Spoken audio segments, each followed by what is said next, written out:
This is Enayet and welcome করতেছি আজকের ক্লাসে।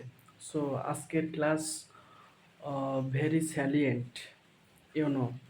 সো আজকে যে বিষয়টা নিয়ে কথা বলবো সেটা হলো অ্যাসার্টিভ বিটুইন ইন্টারোগেটিভ। সো আমরা অনেক এভাবে টিচ দিই যে রুলভাবে রুল মেনটেন করে আমরা এভাবে শেখাই, কিন্তু আমার কথা হলো যে আমরা শিখব, ভালো করেই শিখব। সো আগে আমাদের we out to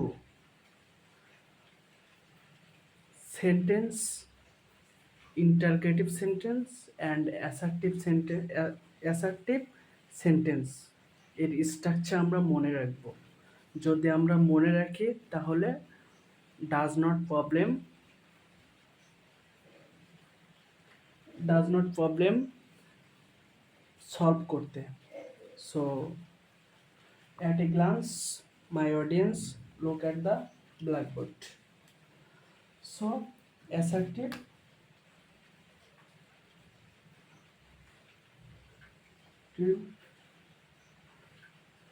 between interrogative. So, assertive sentence structure subject, verb, object plus extension. Subject verb object extension, যেমন হি ইজ এ গুড বয়, সে হয় একজন ভালো বালক। এটা হচ্ছে কি assertive sentence. Subject verb object, ভার্বের পরবর্তী পার্ট অংশটিকে বলা হয় অবজেক্ট। ওকে, এবার আমরা ইন্টারোগেটিভ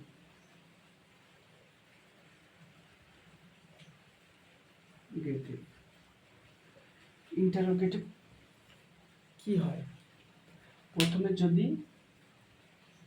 প্রথমে ডাব্লিউএস কোশ্চেন, মানে যতগুলো ডাব্লিউএস কোশ্চেন দিয়ে যদি শুরু হয় সেভাবে হচ্ছে ইন্টারোগেটিভ। আর যদি ডাব্লিউএস কোশ্চেন না থাকে, ভার্ব দিয়ে শুরু হয় সেটা হচ্ছে কি ইন্টারোগেটিভ সেন্টেন্স, এবং শেষে জিজ্ঞাসার চিহ্ন থাকে, must be. Auxiliary verb plus subject main verb, এটা হলো ইন্টারোগেটিভ সেন্টেন্স। সো এবার আমরা রার্থ সাবজেক্ট আসি।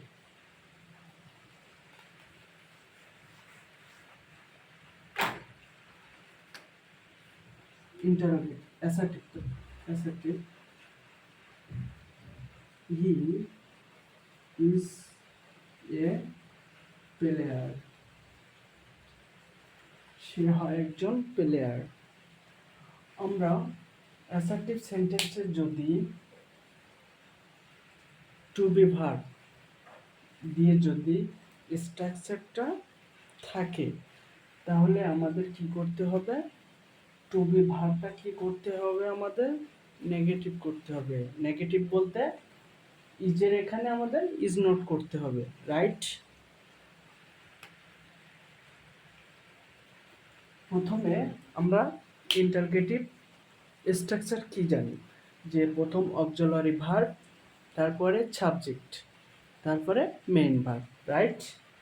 তাহলে ইজ আমরা কি জানি, যে অ্যাসার্টিভ সেন্টেন্সে যদি টু বি ভার্ব যুক্ত সেন্টেন্স শুরু হয়, তাহলে আমাদের সেই টু বি ভার্বকে নেগেটিভ করতে হবে।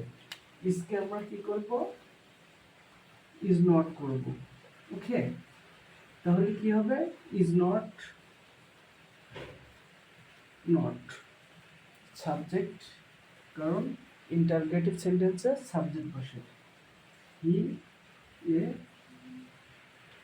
ফেলিয়ার। এবং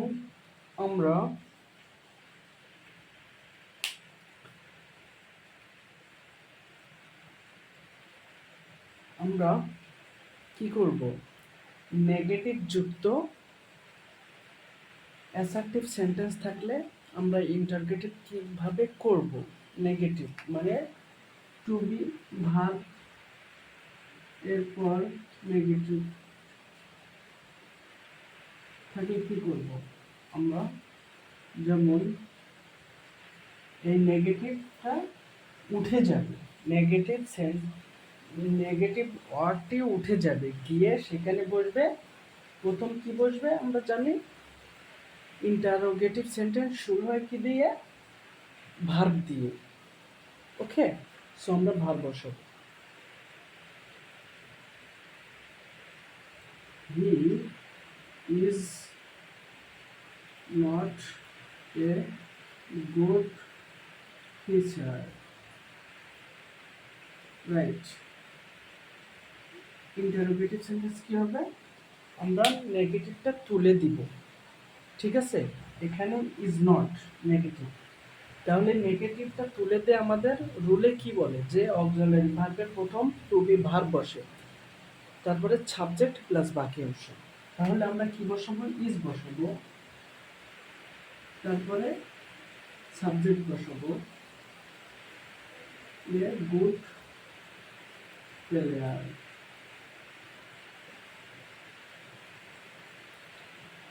এবং আমরা কি করব,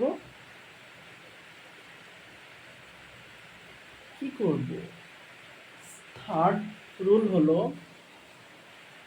সাবজেক্ট এবং ভার্ব অনুযায়ী আমরা do not, did not, does not বসাবো।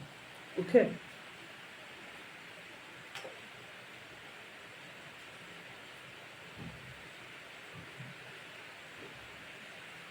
রহিম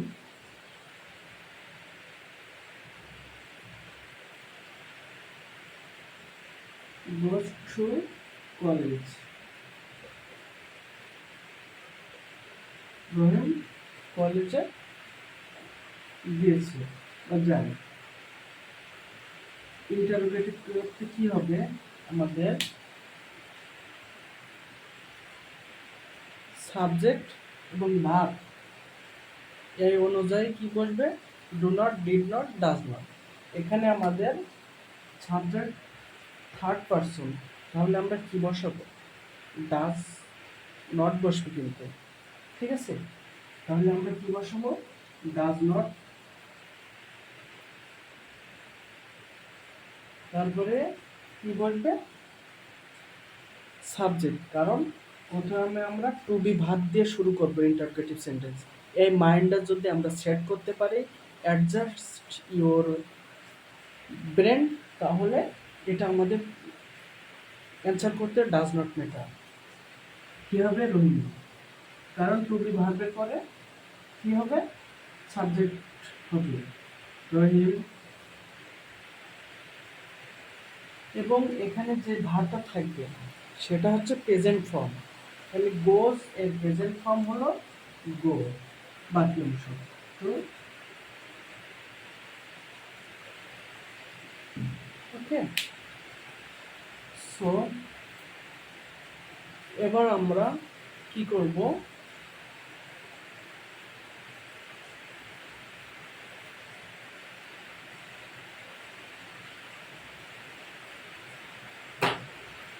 নোবডি, নো ওয়ান, নাম থাকলে আমরা কি বসাবো, হু বসাবো, কি বসাবো, হু বসাবো।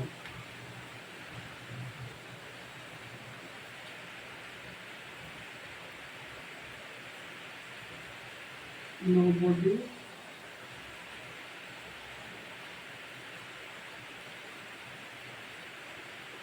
could, nobody could the work.